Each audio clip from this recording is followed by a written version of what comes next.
रिश्ता शादी का नहीं, लेकिन हक शादीशुदा पत्नी जैसा क्या कोई महिला बिना कानूनी शादी के भी अपने पार्टनर पर दहेज उत्पीड़न और क्रूरता का केस दर्ज करा सकती है? सालों तक इसका जवाब नहीं माना जाता था, लेकिन अब सुप्रीम कोर्ट ने ऐसा फैसला दिया है जिसने लिव इन रिलेशनशिप को लेकर पूरे देश में नई बहस छेड़ दी है। तो आखिर कोर्ट ने ऐसा क्या कहा जिससे लाखों महिलाओं के अधिकार बदल सकते हैं? आइए पूरी खबर समझते हैं इस रिपोर्ट में। अगर कोई महिला अपने पार्टनर के साथ पति पत्नी की तरह रहती है और उसी दौरान उसके साथ मारपीट, दहेज की मांग या मानसिक और शारीरिक उत्पीड़न होता है, तो क्या उससे वही कानूनी सुरक्षा मिलेगी जो एक शादीशुदा महिला को मिलती है? अब तक इस सवाल पर अलग अलग राय थी, लेकिन सुप्रीम कोर्ट ने साफ कर दिया है कि कुछ परिस्थितियों में जवाब हाँ हो सकता है। हालांकि इसके साथ कोर्ट ने एक अहम शर्त भी जोड़ दी है। दरअसल ये पूरा मामला कर्नाटक से जुड़ा है। मीडिया रिपोर्ट के मुताबिक एक महिला ने 2025 में कर्नाटक हाईकोर्ट का दरवाजा खटखटाया।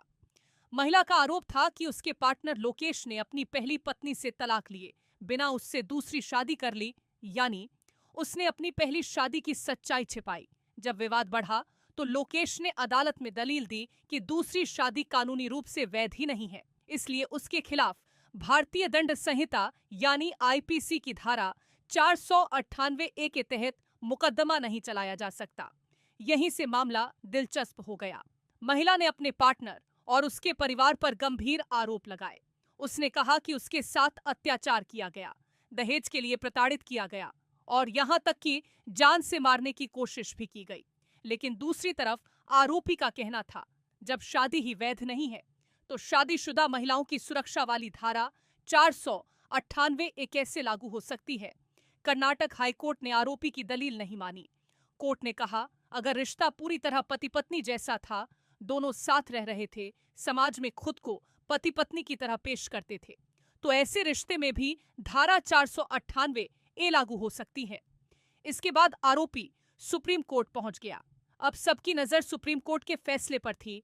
क्या हाई कोर्ट का फैसला पलट जाएगा या फिर उसे बरकरार रखा जाएगा? सुप्रीम कोर्ट ने हाई कोर्ट के फैसले को बरकरार रखा, लेकिन एक अहम शर्त के साथ। कोर्ट ने कहा, हर लिव इन रिलेशनशिप पर अपने आप धारा 498 ए लागू नहीं होगी।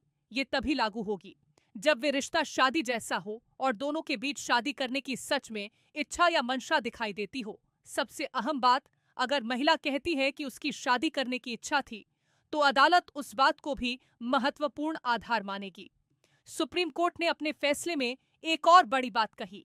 कोर्ट के मुताबिक घरेलू हिंसा से महिलाओं की सुरक्षा के लिए बना डोमेस्टिक वायलेंस एक्ट 2005 जरूरी कानून है, लेकिन कई मामलों में ये अपराधियों को सजा दिलाने के लिए काफी नहीं होता, जबकि आईपीसी की धारा 498 ए अधिक प्रभावी साबित हो सकती है। इसी वजह से इस धारा का दायरा जरूरत पड़ने पर बढ़ाया जाना चाहिए। अब इस फैसले के बाद देश भर में एक नई कानूनी बहस शुरू हो गई है। क्या इससे लिव इन रिलेशनशिप में रह रही महिलाओं को ज्यादा सुरक्षा मिलेगी या फिर इस कानून के गलत इस्तेमाल की आशंका भी बढ़ सकती है?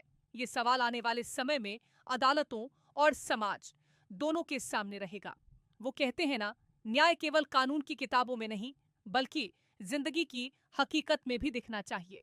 सुप्रीम कोर्ट का यह फैसला भी उसी दिशा में एक बड़ा कदम माना जा रहा है। अब देखना होगा कि आने वाले मामलों में इस फैसले की व्याख्या किस तरह की जाती है।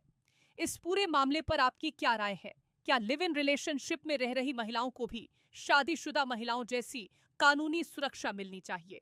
अपनी राय हमें कमेंट बॉक्स में जरूर बताइए। अगर आपको ये वीडियो अच्छी लगी हो तो इसे लाइक करें, अपने दोस्तों के साथ शेयर करें और ऐसे ही और भी वीडियो देखने के लिए हमारे चैनल को सब्सक्राइब करना ना भूलें।